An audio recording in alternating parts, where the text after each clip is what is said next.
All right. So we have some things to carry over till next week. And I'm going to pause and I'm going to ask you, I'm going to ask all 90 of you on this call, is there anything in this presentation that you found personally relevant to you or your medical situation, or that you found particularly helpful, or that raised some questions, or something you disagree with that you would like to discuss? Anything. So, Sherry, you want to tell people how to raise their hands? Yeah, I'd love to. So go to the bottom of your Zoom window. You'll see the word participants. We can't hear you. I lost my mic. Is that better? That's better. Okay, great. So go to the bottom of your Zoom window, click on participants. A white panel will pop out to the right. And then at the bottom of the list of names in the bottom right hand corner, you'll see raise hand, a little gray button. If you're on mobile device, tap your screen, tap more, and then you'll find the raise hand option there. Okay. And while we're waiting here, one question came in, and somebody apparently lost their question from 3 weeks ago. And I'm sorry, this is our submission form is having problems. So like I said, we're going to get this fixed up, and I'll catch up with everything that was submitted. But this is for the question concerning low blood pressure. I have always had low blood pressure. It is normal to have low blood pressure. I have researched about mushrooms and ashwagandha because they are adaptogens. I looked at dragon herbs and listened to Paul Stamets. Good. Can these lower my blood pressure more? I would not want that to happen. They could, but here's a similar question. I do believe that I answered a similar question, maybe not. And that is, people with low blood pressure often have a kind of physiological sensitivity to lots of things, okay, to diet and to herbs. And it's not that the reishi, the medicinal mushrooms, or the ashwagandha are dangerous, okay? They could lower your blood pressure more. I will say that, okay? But they might not, okay? And that would be an experiment. And next week, we're going to talk about how do you experiment with herbs like this safely, okay, so that you can find out. But I always say about experimenting, if you don't want to experiment, don't experiment. Because I would hate to say, oh, okay, just go ahead and do a little experiment with reishi, and then you come back the next week and say, well, that that reishi dropped my blood pressure 20 points and I just about passed out. I don't think that would happen. I don't think it would happen with either of those herbs, but we don't know. That's the thing. Sometimes with blood pressure, herbs have kind of idiosyncratic effects. All right. And I would say, well, there's some ways around this. If you're looking at adaptogens, if you want to get into adaptogens, there's a range of other adaptogens that you know, don't have these kind of associations. Now, first of all, will reishi or ashwagandha consistently, repeatedly, predictably lower blood pressure significantly? And the answer to that is no. Because if they did, those would be the cure for hypertension. Okay. So what we find is that those two herbs, especially the reishi, sometimes are used and recognized as having mild but somewhat unpredictable blood pressure lowering responses. But there's other kinds of adaptogens. You know, eleuthero won't do that. The Siberian ginseng won't do that. American ginseng won't do it. The Chinese red ginseng will raise your blood pressure. Okay. Milky oat seed, astragalus, some of those immune tonics, Nutridip tonics, Schizandra, Those kind of things will not. So if you're concerned, either test them very carefully or don't use them. That's all. Okay, so we had two, now we have one. Tanya, I'm just inviting you to unmute. Hello, Tanya. Hello. Can you hear me okay? Yes, talk to us. Okay. What really struck me was the parasite comment, I guess, with the wastebasket diagnosis, although I've done what is it called? Biotransdermal screening. What they're doing now, where you hold on to a wand and the computer program will scan you. I've been on parasite cleanses quite a few times in the last couple of years after doing vibrational frequency medicines for things like Bartonella, or what was the other one? Babesia, What was it? Babesia, Borrelia. No, it was just the Bartonella was the one. And then after that, it was, I don't want to say it was hepatitis. It was something else. Maybe Okay. it was. Anyway, so we've treated things like that. But the other point was, is this going after allopathically germ theory when you're hitting vibrational medicine like that? Well, if somebody's telling you that they're treating a germ, then that's germ theory. Right, Okay. right. But there's a more important question that you've raised. What is the reliability of that energetic testing method? Right. And for the most part, it's not very reliable. Mm, Okay. So there's a lot of these devices that are out there. yeah. And I would say that really they may be able to contribute some useful information if they confirm something, but I would not rely on them as a primary diagnosis at all. Okay. To hold a wand that will electronically measure microbes in your gut, to me, is questionable. Okay.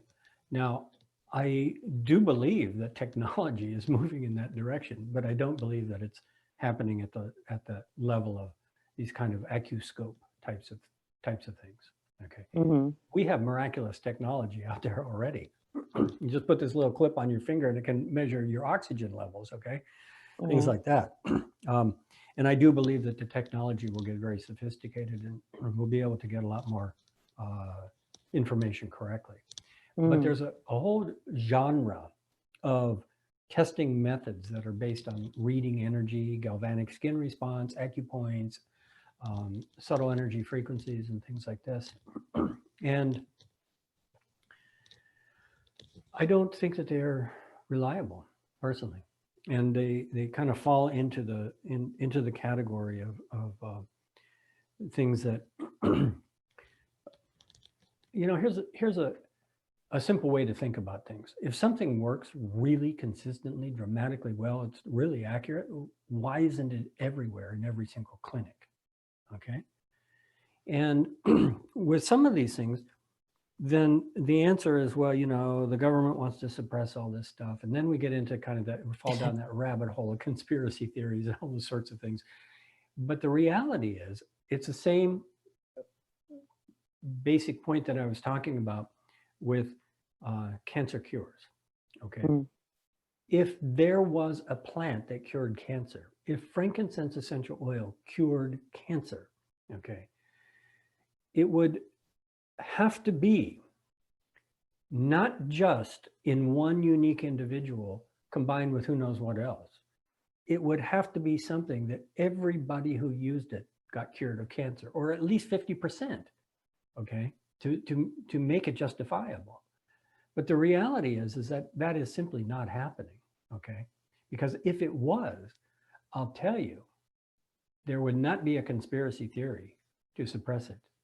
There would be a rush to the stock market to get it, okay? Right. And so, therefore, the reality of these cures is that it's not that they're being suppressed, it's that they're just not there. Because if they're there, they're going to get out, and they're going to get out quickly, okay? So that's my own personal opinion about it. And I know I've had enough experience with some of those energetic testing machines. I would Yeah. not rely on them as primary diagnosis, and especially the combination of doing an energetic diagnosis and then an energetic treatment. Okay, now here's the thing. Somebody does an energetic testing on you and they say, well, you have Bartonella. But what I would do is I would say, all right, fine. I'm going to go find out. Do the blood work, find out if you've got Bartonella. And if you do, go back and say, okay, your machine was correct. Now let's treat it. Okay. Now they hook you up and they want to give you subtle energy treatment for Bartonella. Okay. You start feeling better. I got no argument with that. Right. Then they say, okay, your Bartonella is gone. We're not seeing it on this machine anymore. You say, okay, let me go check. Go do the Bartonella test again. And if it's gone, guess what?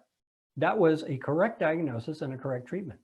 But here's the thing. I never hear those stories. Okay. Okay. So we must be skeptical. Okay. And it's okay. Yeah. It's okay to be skeptical, because being skeptical means that we're using being skeptical is being open-minded with critical thinking. Okay. And if we're open-minded with critical thinking, we will allow for all possibilities, but we will protect ourselves from the things that really don't work. And one of the basic principles in this kind of situation, test and verify. All right. And so if somebody tells you this, test it. All right. Get a blood work. So that's how I would answer that question. Is that helpful? No, it's very helpful. And that's why it was really standing out, because I was like, oh, this past treatment has caused me a lot of distress and I'm just not comfortable with it and I don't feel right about it. So I want to get a test, further a test. Okay. So, I'm sorry. It would take quite a bit of time then to delve into the history and of course, the distress, but I'm sorry it's caused distress. I know. Thank you. That's another basic principle. If it's causing distress, it's probably not working. If you're feeling better, it's probably working. Right. We can always listen to the wisdom of the body, and we can always have respect for the results that are happening. You see, it's just that sometimes in complicated things, there are phases of healing where we don't know if we're getting better or not. Right. All right. Well, thank you. Good question. Thank you very much. Okay. Let's go on. We have more and more people raising their hands. We do. Let's go to, I think Shivani was next. Shivani, your Shivani. line is open. Hello, Shivani. Hello. Hey. Where have So- you been? I haven't heard from you for a while.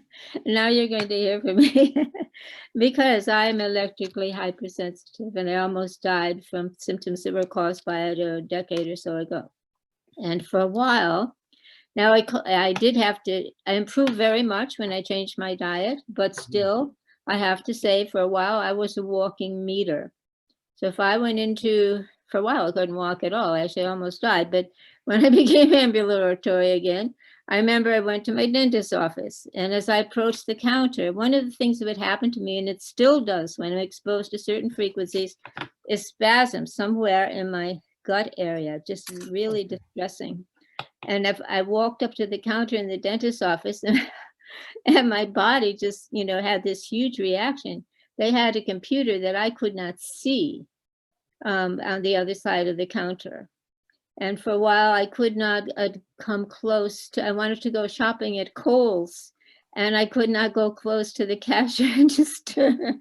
I had such bad spasms, I had to stand as far as I could and stretch my hand out and give them the money. And so there are people who definitely know.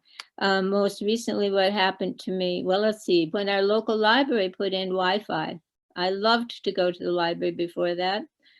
5 minutes in the library, I get piercing pain in the middle of my forehead, just unbearable. And it would take about 20 minutes after I left the library for it to go away. I just couldn't go there anymore. I do house checks for people, and I've talked to people who've been literally driven out of their homes by smart meters. And most recently, I went to a complimentary medical facility in our town. I was accompanying my husband who had an appointment with a doctor. And so we're waiting and waiting in the doctor's office. And I began to get this feeling, it's hard to describe. It's just this not right feeling that I get when I'm in a very bad field, like from Wi-Fi or something. But I wanted to be there for my husband's appointment, so I toughed it out. And when we got home, I felt so exhausted. I lay down and slept like a log for an hour or so. And when I woke up, I had terrible pain on both sides of my head. I got so distressed, I called my doctor who understands the electrical stuff. Well, it turned out it was where I had a hairpin on each side of my head to hold my hair back. And those hairpins had acted like receiving antennas. I had pain in those spots until the next day. My doctor reassured me. He said it's bilateral, so it's not your brain, don't worry. It's from the electrical. And you know, a lot of research has been done. EHS is a verifiable medical condition in Sweden. They have to give you a working space that's hygienically, electrically clean. So there are people who get Oh, symptoms. I know. I'm aware. Okay, I know that what you are describing is a real phenomenon. yes, And, it's not only that there are people who can feel it, it's that everybody's being affected. And just because you don't feel it doesn't mean I you're not know. being affected by it. One day you have cancer or you have But multiple here's the thing, you don't have to convince me, okay? Okay. I am on the same page with you, okay? Now, the question is that in some cases, it cannot be correlated with whether a person is exposed to the fields or not. That's all. That was Yeah. the other side of it, okay? Yes. So you don't have to convince me that it's a real phenomenon, and you don't have to convince me that it's a huge problem for some sensitive people. Now the question is, what do we do about it? Okay, and obviously, one of the strategies that highly sensitive people have to do is they have to get away from a lot of it. Okay, and that's that's a huge investment for most people, and most people can't get away from it. All right, but the thing is that there is actually a very interesting line of potential treatment with this, and I have been advocating this to people to try. This is not a question of sensitivity that if we're sensitive, it's good. Okay, we think, oh, we should be sensitive people, but in this case, we want to actually desensitize ourselves. All right, and this is a big topic for discussion. Maybe we'll have a future course on it. How do we protect ourselves by not by detoxification, which actually makes us more sensitive, okay? How do we protect ourselves by desensitization, okay? Because the world's getting more toxic. And we have to start thinking about, well, all right, we have to live in this toxic world. And it doesn't mean that we have to make ourselves more toxic. It's just that we need to find some strategies where we're less reactive to things. Okay, because I don't think that this kind of EMF sensitivity is helpful. You know, I mean, unless you can figure out a way to use it for some kind of constructive purposes. But I think that otherwise, it's just an inconvenience. It causes suffering. And so then the question is, maybe there are some herbal things that you can do. And the way we diagnose it in Ayurvedic medicine is we say this is a Vata condition. It's extreme sensitivity of the nervous system. And so what do you need? You need fat and oil and lubrication and unctuous building of the constitutional strength so that you're actually becoming heavier and thicker. Okay, you need more layers of tissues, and that can possibly, as a therapeutic strategy, desensitize you, because in general, that kind of high level of nervous system sensitivity is something that we want to protect against, and that's Vata.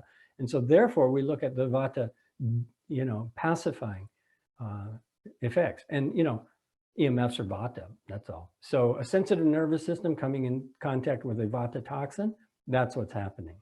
So big topic, but thank you for raising that. And those are just a couple of quick responses. So. And I did change my diet. I had been vegetarian for 30 years before that. Okay, so now you're eating meat. I do. And we moved to a homestead. We raised sheep and we have our own dairy goats and we eat lots of chickens. I have to say, oh, and another big thing was I had metal in my teeth. Right, That okay. was the receipt. I'm gonna need to close this up with you because we're running over time and we've got people with their hands up and their arms must be getting really tired by now, but thank you. Good contribution. I totally agree with you. And I do have more to say about what people can do another time. Okay, well, feel free to put it in the file because that's where people can read things. If you want to add some commentary to this, go ahead and put it in the Q&A file and the question submit button there during the week. We'll get that all straightened up, and then that way you can continue and you can share more things with people. So thank you. All right, who's next? Okay.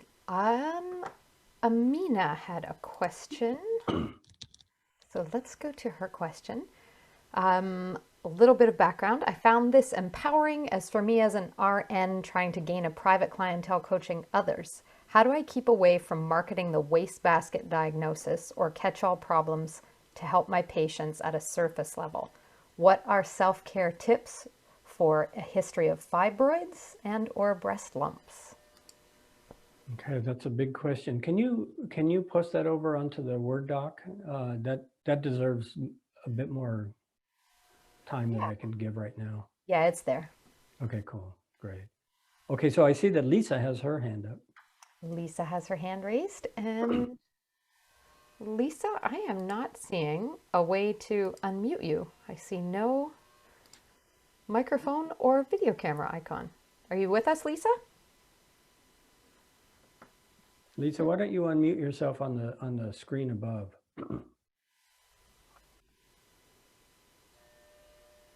Hello? Anybody there? Any Lisa there? All right. Well, I guess. Oh, you can't unmute your phone, she says. Oh, are you on? You're on phone. Okay, so just go ahead and press *6. That will unmute you.